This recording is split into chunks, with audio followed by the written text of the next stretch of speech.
East Africa has solidified its position as a prominent investment hub for petroleum resources. This commitment will further be demonstrated through this year's East African Petroleum Conference, which promotes the area's petroleum potential and investment prospects on a rotational basis. Her Excellency Major Jessica Alupo conveyed President Museveni's message, emphasizing the conference's relevance at a time when East Africa is actively pursuing regional integration. Has gained momentum. Our integration program has 4 key milestones, namely customs union, common market, monetary union, and political federation. These 4 pillars of integration are the pivot around with which integration in all aspects within East Africa is taking place. I assure you that the political leadership in the East African community is fully committed to the full integration. It has been revealed that Uganda will potentially produce an estimated 1.4 to 1.7 billion barrels of petroleum reserves annually out of the regional 2.7 billion barrels.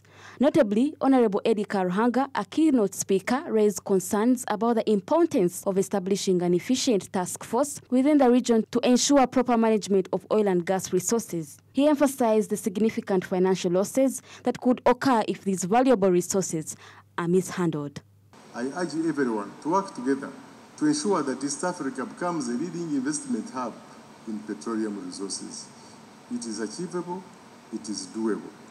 And with proper support, collective effort, we can do it. Let's form a task force of government and private sector to address these challenges. We have an opportunity of $10 to $20 billion. It is not government, it is not usual business. Let's form a task force and see how we can take this. The other day, on Sunday, I listened to our head of Petroleum Authority, Mr. Ernest Rubondo.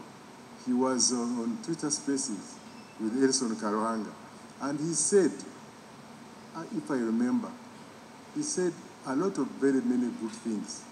But what I'm sure about is he said to us that this opportunity we have in Uganda is unprecedented, and it is something we must harness and achieve and deliver.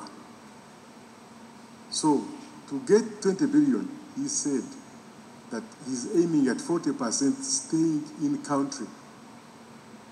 40% of 10 billion is 4 billion. Of 20 billion is 8 billion.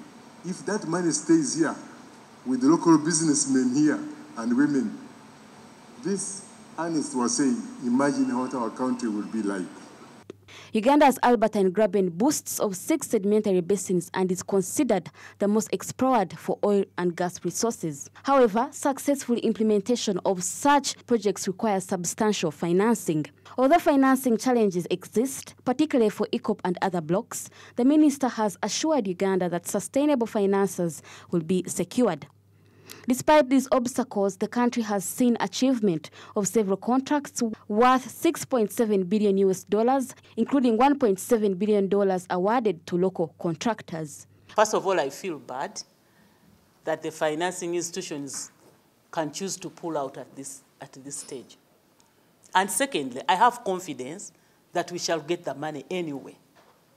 We shall get the money for this project. And we are going on.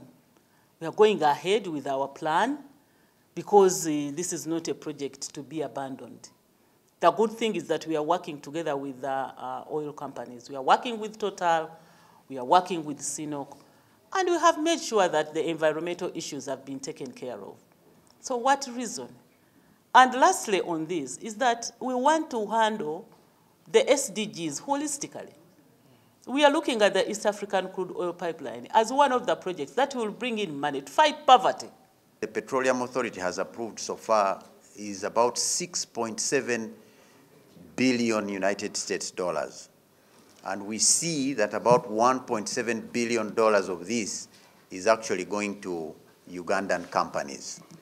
The total number of companies that have got contracts are about 640, and we're seeing that about 490 of these are actually Ugandan companies. It's also important to know that the contracts that have been given so far are the ones at the high level.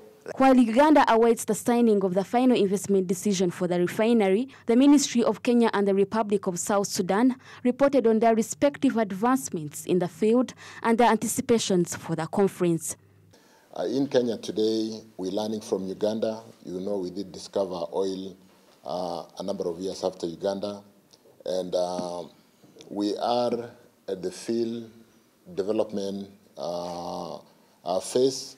So we're currently reviewing the field development plan to basically confirm the commerciality and the financial, the technical and commerciality aspects of basically pulling out the product.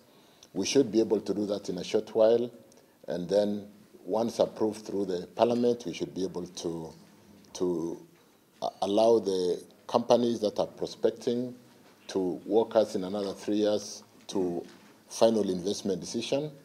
And so when we come here and with our brothers and sisters in Uganda working through this umbrella organization, we're able to walk the journey and then basically... We have been in the business of oil and gas for the last 20 years, meaning we have accumulated wealth of experience, both in terms of skilled personnel and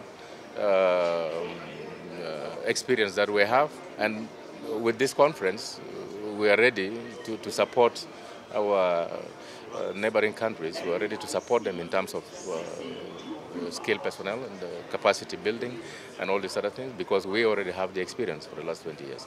So we are here to look into the growth of our neighboring countries and see how we can support them in the long run and how we can get involved in providing them services in what we have already been doing in the country. In South Sudan. Efficient and responsible utilization of petroleum resources has the potential to drive significant socio-economic transformation, as demonstrated by countries such as Saudi Arabia, the United Arab Emirates, and Norway. However, it is crucial to acknowledge that amidst the ongoing energy transition, oil and gas activities contribute to the greenhouse burden. Consequently, a more comprehensive and effective approach is recommended to address the challenges posed by the energy trilemma, ensuring sustainable development, environmental stewardship, and a secure energy future for generations to come.